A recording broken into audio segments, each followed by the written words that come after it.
Ya Alloh. Juda chiroyli va fayzli xonadonga kelganmiz. 3-2 sotuv maydonga ega. Hammamizga shunaqa chiroyli fayzli xonadonlar nasib qilsin. Hop, Olmazor tumani Oxunboboga kelganmiz. Shundoqqina Makroni yon tomonidan kirganimizda Fozilqori masjidining ro'parasidagi ko'cha, korpusda qanaqa chiroyli va fayzli qilib qo'yishgan. Bitta xonadon uchun, bitta oila uchun juda ham komfortli qilib qilgan ekanlar. Hop, hozir umumiy obzorlarni qilib o'tiramiz. Hozirdan bitta like bosib, bizani qo'llab-quvvatlab qo'yasizlar. Albatta, manfaatli bo'ladi va kerakli odamga yetib boradigan umiddamiz. Ko'rib turganinglarda kirgan qismimizda umumiy 5 ta xonaga mo'ljallangan I+ oshxona, podvalidan iborat xonadonimizda kirganimizda bizani mana shunaqa fayzli bemalol ikkita mashina qo'ysa ham bo'ladigan sharoiti bor, lekin bu yoqda bemalol tapchan yoki ratanda qo'yib foydalanish uchun imkoniyat qilib qo'ygan ekanlar. Hop, umumiy kirish qismidan oldin biz bitta mahallani ko'rsatamiz, chunki o'tgan odamga albatta mahalla va qo'shnilar qiziq bo'ladi. Ko'rib turganinglarda kirganimizda bizda katta mana hamma qo'shnilar yaxlit uylar solishgan. Nimaga buni aynan aytib o'tib ketaman? Chunki ko'pchilik kelganda kichkina tor xonadonlar quriladigan bo'lsa, oila ko'p, I+ mashinalar, ko'cha o'sha tirband bo'ladi. Shunaqa narsani ko'pchilik yoqtirmaydi. Mana shu ko'chadan kirib kelganimizda mana qo'shnilarni ko'ryapsizlar. Hammasi katta chiroyli qilib qurilgan qo'shnilar va bu bizani alohida chiroyligini xonadonimizni bitta kalitka va alohida darvozaxona tashlab ketganlar. Kalitkani qulayligini bilasizlar. Doimiy holatda darvozadan foydalanmaganimiz uchun kalitka bizga juda katta qulaylik beradi. Domofon hamma narsasi bor. Hozir har bitta xonadonni sizlarga chiroyli qilib obzor qilaman. Bu yoq tarafimizda ko'rayotganlarda ikkita asosiy kirish qismi qilib ketganlar. Bu ikkita tomonimizni ham ulab turadigan, bizda alohida o'rtada oshxonamizni qoldirib ketilgan. Hop, xonadon egalari aytibdilar, hamma narsani sifatli yaxshisin qilganlar. Xudo xolasa men o'zim ham sifatlarini ko'rib tekshirib oldim. Xudo xolasa uyaltirmaydi. Bu yoqda kirganimizda oilaviy qulaylik bo'lishi uchun sirazi mehmonxona qoldirib ketilgan ekan.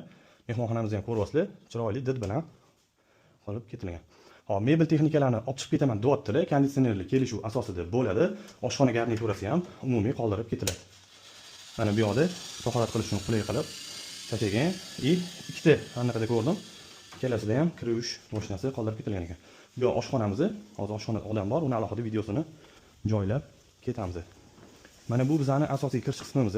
Bu yoqga kirib kelganimizda bizani katta hol kutib oladi. Holda bemalol yayrab o'ynab yurish uchun va o'tirib bemalol bu kino boshqa narsalarni tomosha qilish uchun mehmondorchilik paytida ham bemalol bu yoqga bitta xon taxta qo'yib foydalanish imkoniyatiga ega bo'lar ekansizlar. Alohida ayollar erkaklarni ajratib qo'yilgan holatda. Mana bu bizani o'sha oshxona ulaydigan qismimiz. Bu yoqdan bu yoq binoyimizga o'tsak bo'ladi. Bu yoqda bizda 3 ta yotoqxona va bu yoqda yana bitta bolalar yotoqxonasi bor ekan. Hozir kichkintoyimiz qolayotganlar uchun bezovta qilmaymiz. Mana ko'ryapsizlar, alohida dushovый kabina va o'zini bu yoqda ham kir yuvish mashinalari bilan kichkina forchka qoldirib ketilgan, orqada kichkina hovli bor ekan. Bu bizani bolalar yotoqxonamizga ko'rishingiz mumkin. Orqa hovlidan o'tish imkoniyati bor. Chiroyli qilib mana mebellar olib chiqib ketiladi. Endi buni balki egalari bilan gaplashib, qo'shimcha to'lov bo'ladigan bo'lsa qoldirib ketishlari ham mumkin bo'ladi. Ikkinchi yotoqxonamiz va bu yoqda bizani kattalar yotoqxonamiz. Kattalar yotoqxonasining o'zida mana alohida sanuzeli bor. Hozir uni ham ko'rsatib o'taman mana. Общий obzorni ko'rishingiz mumkin. Kirib keldik. Bu yoqda bizda katta sanuzelimiz o'zini mana shart-sharoitlariga ega. Alohida vanna qoldirib ketgan ekanlar.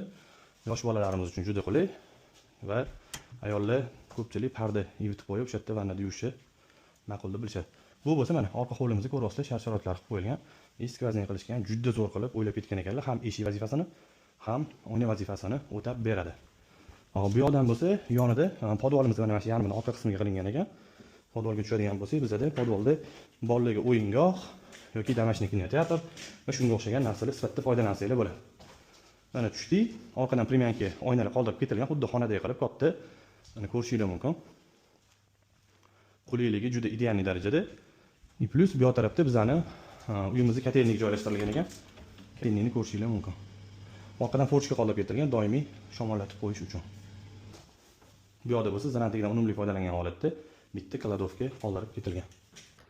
Ushbu ko'rib turgan chiroyli va fayzli xonadonimizga umumiy 225 ming AQSh dollari so'ralyapti. Yana tepasida olaman degan insonlar uchun ozgina o'tib beradigan joylari bor. Telefon qilsanglar, xudo xolasa yana batafsil ma'lumot olsanglar bo'ladi.